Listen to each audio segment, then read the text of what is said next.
of the NITSAR Act. Sir, India is proud of its achievements in the field of science and technology. The seeds were sown by our very first Prime Minister, Pandit Jawaharlal Nehru. And in order to further promote, enhance the scientific temper in our country, establishment of more science institutes of national importance is indeed a welcome step and the need of the day. On this occasion, sir, I would like to flag only 4 points in the limited time that I have. Number one, sir, there is an observation, there is a National Employability Survey report which says, and some of my colleagues have already mentioned, that over 80% of qualified engineers in India are unemployable. Sir, many of these institutes, we are giving certificates, we are giving degrees, but are we really equipped enough to make them employable? Should the curriculum be changed, and should it be made in such a way where more skills and need assessment needs to be done so that the employability increases? That was number one. Second, sir, employability percent of software and IT sector shows that only 10.5 for graduates were employed in this sector. Sir, we see that only major cities like Delhi, Mumbai, Bengaluru and Pune are the cities which provide employment to the IT sector. So, can the government take the initiative to move to Tier 2 and Tier 3 cities so that more and more youth then get employment in that direction? So, my third point is regarding on the gender front. So, there is a survey made which shows that the male is to female ratio in IITs range from 14:1 and 10:1. In the NITs and other state-run technical institutes, it is 8:1. There seems to be an extremely low level of female admissions in technical colleges, sir. I would like to know what the government would do in future as to how the government seeks to address the gender imbalance and encourage increased participation of women. And my last point, sir, we have so many institutes coming up. We have a massive outlay in our budgets for these institutes. When are we going to make sure that quality education is provided to the children in these institutes? And also, when do we dream of a day when we figure amongst the 200 top-ranking universities in the world?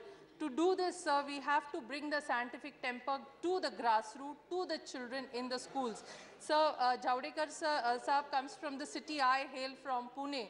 And we have an institute called Ayuka, where Ayuka takes a concentrated effort to see that it reaches out to children in the school. I think this exercise needs to be done world over. Thank you, sir. Dhanyavad. Sri Vijay Sai Reddy.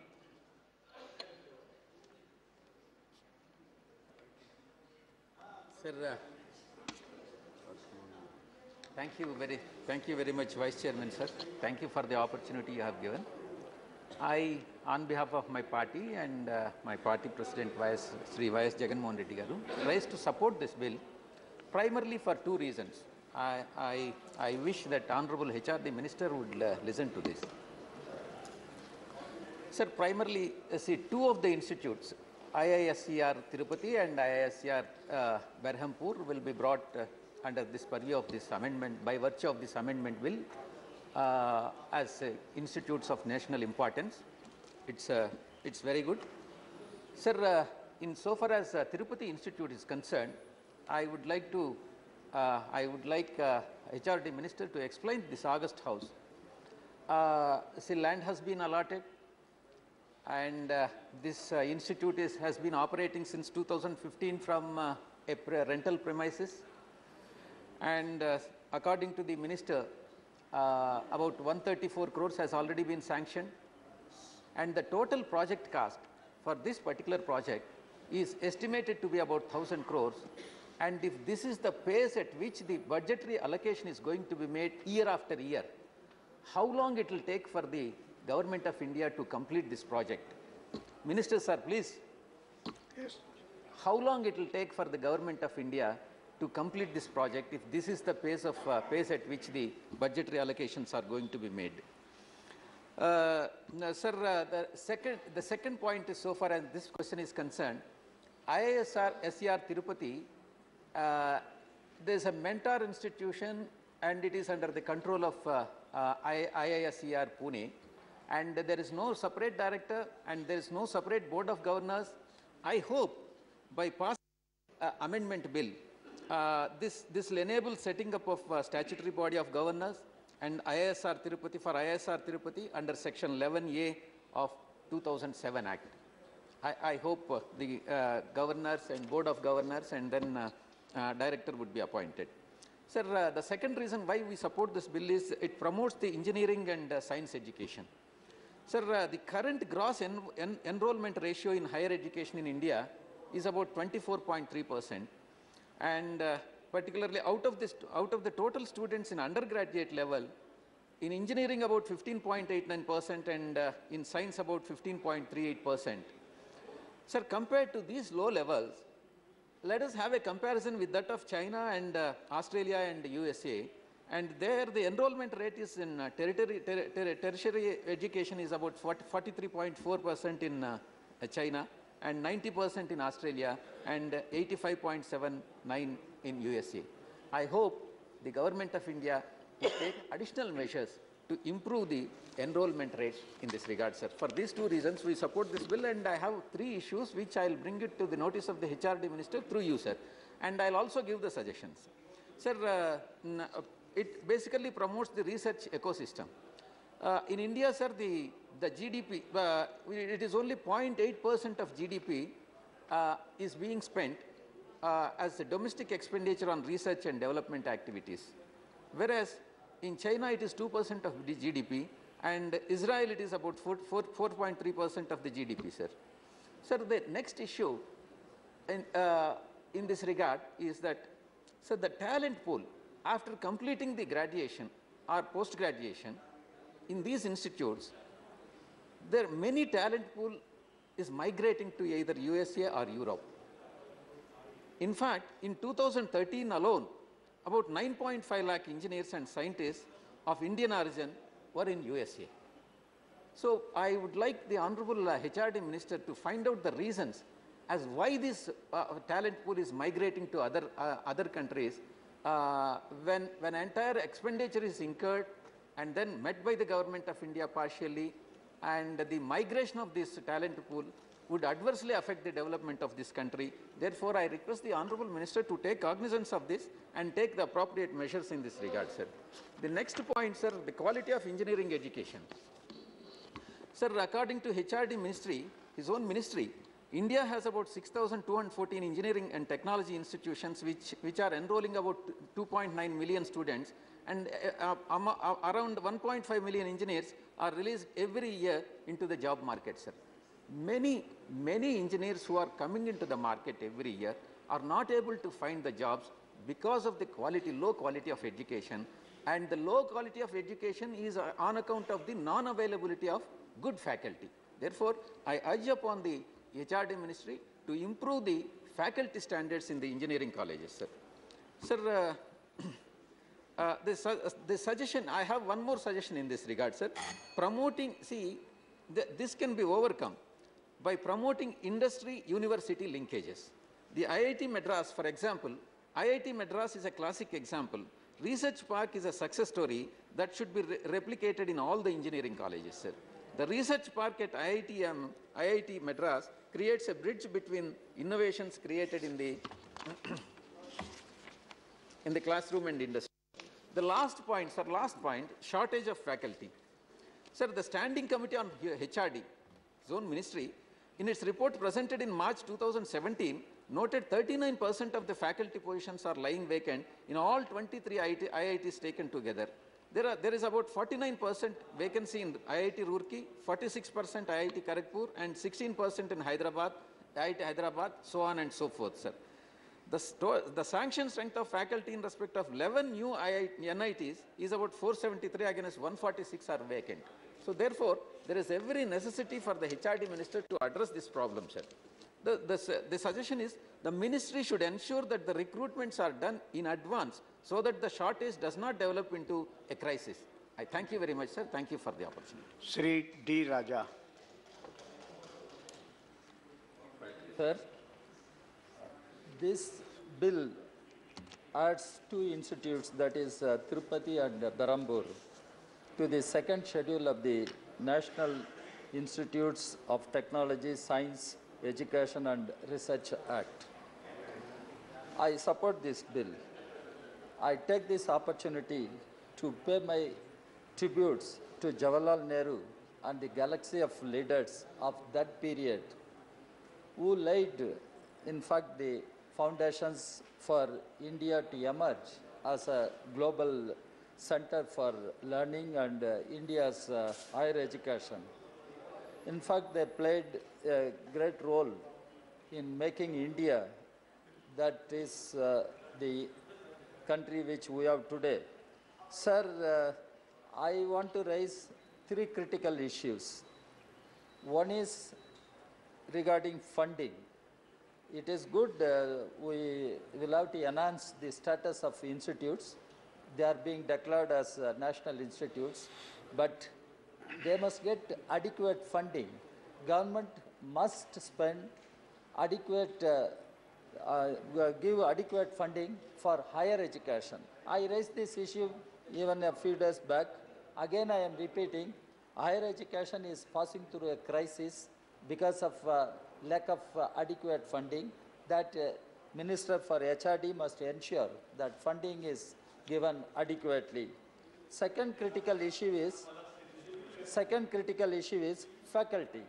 And many colleagues have pointed out we should have very efficient faculty and strong faculty in all these institutions. And it is a fact, at one point of time we were discussing about brain drain.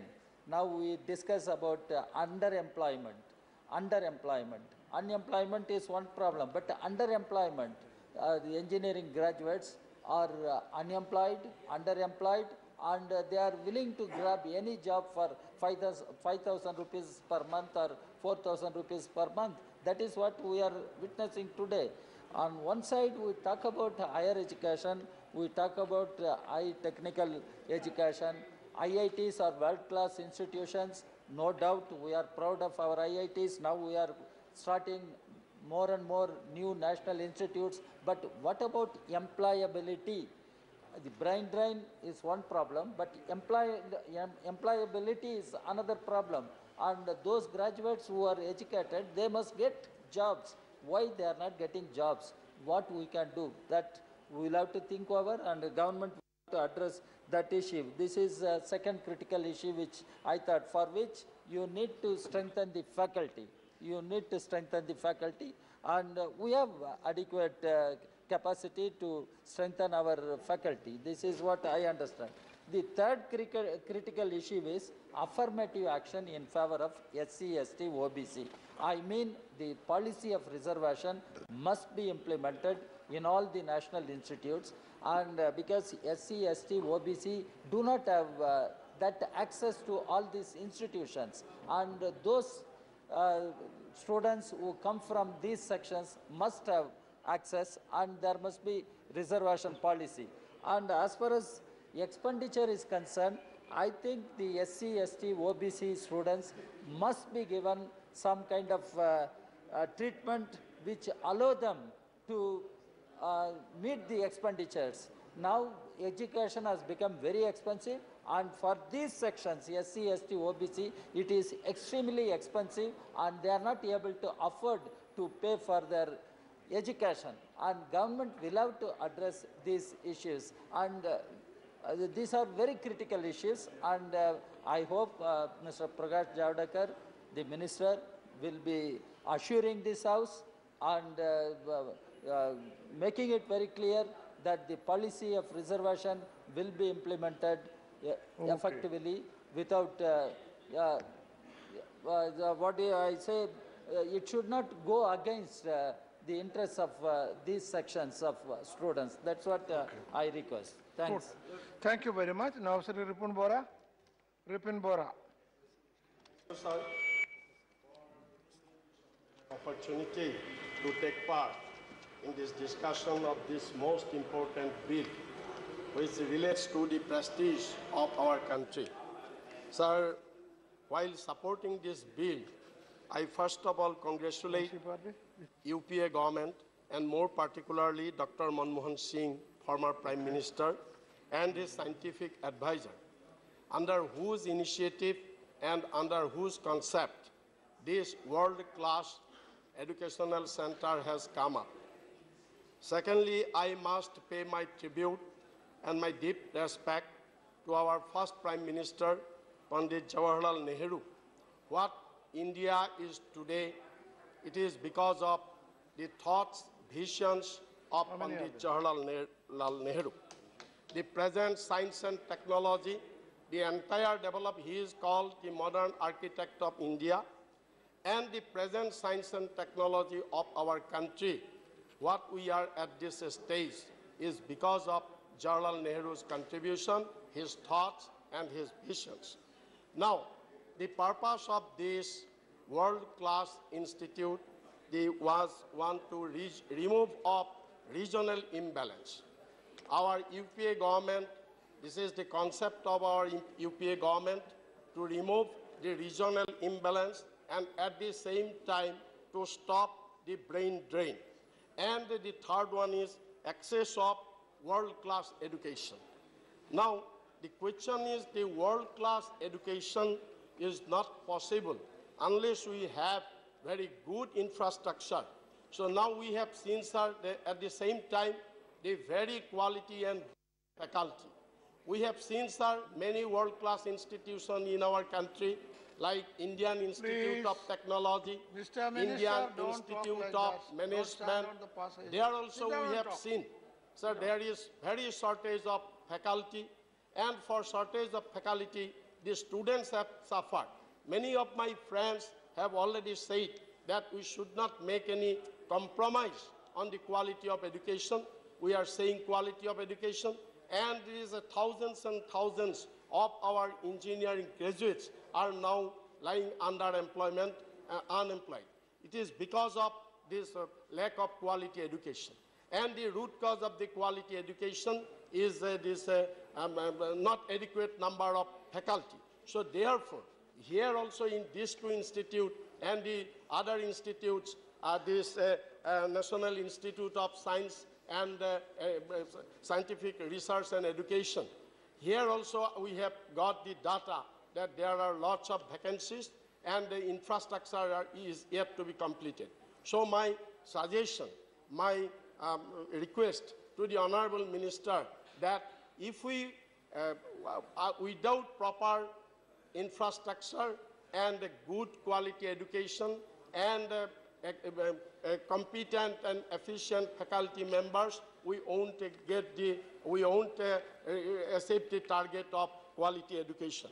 Now my another point is, sir, this type of institution should not be limited only to some particular states.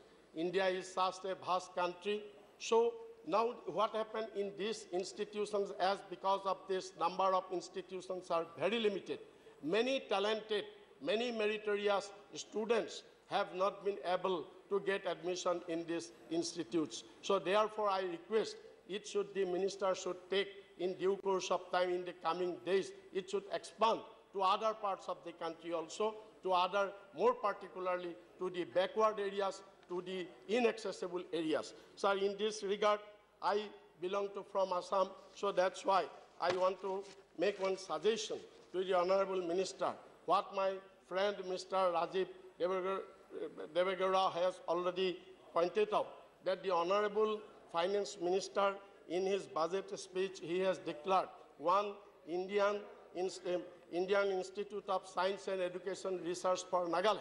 But the people of Nagaland, they have refused it, rather they have demanded for a SPA. So therefore, I request the Honorable Education Minister to consider it, that since Assam and Guwahati is the gateway of Northeast India, so therefore this institute should be shifted to Assam, and then the entire Northeast region will be benefited from here. My last point is, sir, this should be made free from political interference. We have seen recently we have seen that many directors of some institutes have resigned, succumbed to political interference. Even the learned members from the UGC University Grants Commission also have resigned from their post, succumbed to political interference. So now, recently in 2015, what we have seen, in number of Indian Institute of Technology, the concept has the of hostel, vegetarian hostel, and non-vegetarian hostel. So this type of division, this type of disparity should not be there. Political interference should not be there. The main idea, the noble idea of Jawaharlal Nehru, that should be executed in letter and spirit. My last point, sir, I fully support my friend Mr. Raja that the access of this education should not be limited only to a particular class of people, only to the rich people. So this reservation policy of scheduled castes, scheduled tribes, and OBC should be implemented in this higher education also, in this world-class institution also, so that they also can get the opportunity to get this world-class education. I hope Honorable Minister in his address will reply these things also. Thank you very much, sir. Thank you very much. Well, now I have two names received after the start of the discussion. I can allow them 3 minutes only each, strictly 3 minutes. Vijala Satyanath, only 3 minutes. Yeah. After that, I strongly Manish Gupta. I support, on behalf of my party, the new inclusion of IISER in Tirupati and IISER in Berhampur in Odisha. So, supporting this bill, I would also want to make a few concerns which may reflect, and also our Honorable HRD Minister will look into this with very optimistic statement, to be very realistic. The top 5 NIT, which is in Trichy, Allahabad, Warangal, Sutrakal, and Calicut, get their students from amongst the top 3% of the country's best brains. The basic question now rises, where the hell these students go after 4 or 5 years, after their graduations from the very reputed NITs, and much good amongst foreign companies. And the main thing is the media focusing, the media advertisements, how the media is projecting these NITs. Because everybody has said all the points. So now I will look into this aspect. The Indian education now ministers, they put up words, lots of words for IITs, but never utter for NITs. In fact, the scene is such that the top Indian journals, they put NITs as the 3rd grade private institutions because they haven't even cared to know about these institutions. That is the real. See, we have produced Sundar Pichai, who is the CEO of Google, and then Indra of Coca-Cola, and then we have produced another one, Infosys, Narayana Murthy, and many good people from here. But how we are projecting? The only thing we lack is the support of media to echo the achievements, which are numerous. If one begins to explore, and the mindset of the people, good organizations, that IITs are the only institution in the country housing talents. This needs to be changed in order to create a healthy platform for NITs to compete with the world best in universities. And another point I want to, same applies for IIT. The next point is, when I was reading in internet, I heard that NIT Goa, which was set up 4 years ago, with a budget of 1,440 crores in the 12th 5-year plan, failed to utilize even 10% of the amount because the government has not allotted land to establish the campus. So, if the funds are not utilized in the year, the funds will be added back to the central reserve. And now I hear that our Berhampur University, which is now in the agenda, has also have the same problem. The land has not been transferred to the, it has not been transferred from the central, the state government has not provided land. So now our main achieve, two things we have to make it, I wanted to make it clear. On the Tamil Nadu perspective, we want our students to be competent. We have produced all the great people, those who are engineers, computer professionals in UK, US, and everywhere. Globally, they are well acclaimed. But what is the main thing is, we have, when we upgrade the syllabus, when we tune the syllabus, they have to be ready to meet out the challenges of the entrance examinations. Because now they have to, when they want to enter into NIT, when they want to go to IITs, they have to go for very commercially the institutes which are run for these common entrance examinations, which are fully commercial. So their deprived sections are completely abandoned. They never have an opportunity to enter into the big commercial bunch of institutions which give the entrance coaching. So that should be avoided. The complete, first there should be a common syllabus. All over India should have a common syllabus. The students will be placed before a common examination where they will be competent to attend these examinations by which they will enter into the world-class institutions of NITs and IITs. And by this, I support this bill. Manish Gupta, only 3 minutes. Mr. Chairman, sir, I rise to support this bill. I'll just make a few points here. We have noticed that as mentioned earlier, the budgetary allocation in respect of these institutes has to be increased to have the proper effect. And the total number of seats that are allocated in these institutes is inadequate considering the hopes and aspirations of youth. We need to take a positive view on this because more than 55% of the youth in this country are vying to get seats in and employment in educational institutions and in other sectors of the economy.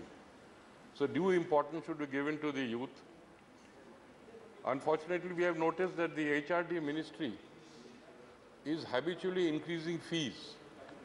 Recently, there was a fee hike of 127% in these institutes and so about 79% in NIT. So this hike in fees makes it quite impossible for certain sections of our society to gain admission. This is quite a common problem in other institutions also.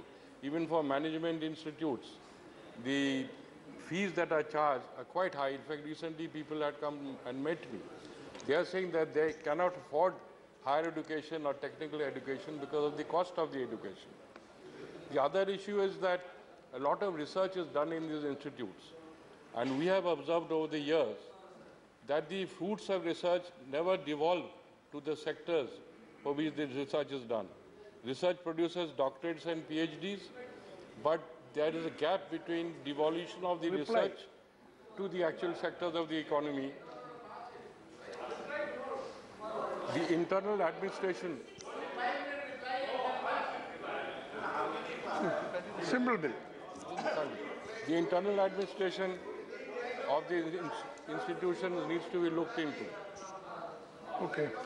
And we really need to know the state of higher education, state of higher technical education, of research. So I would suggest that the minister may kindly consider whether they would like to put out an annual report or a white paper on the status of such institutes and of the overall status in the country. Okay. Now, Sri Javadekar to intervene. Javadekar to intervene. 2 minutes, 1 minute. Just It's only 5 minutes. 5 minutes. 1 minute. Listen to. It's only 5 minutes.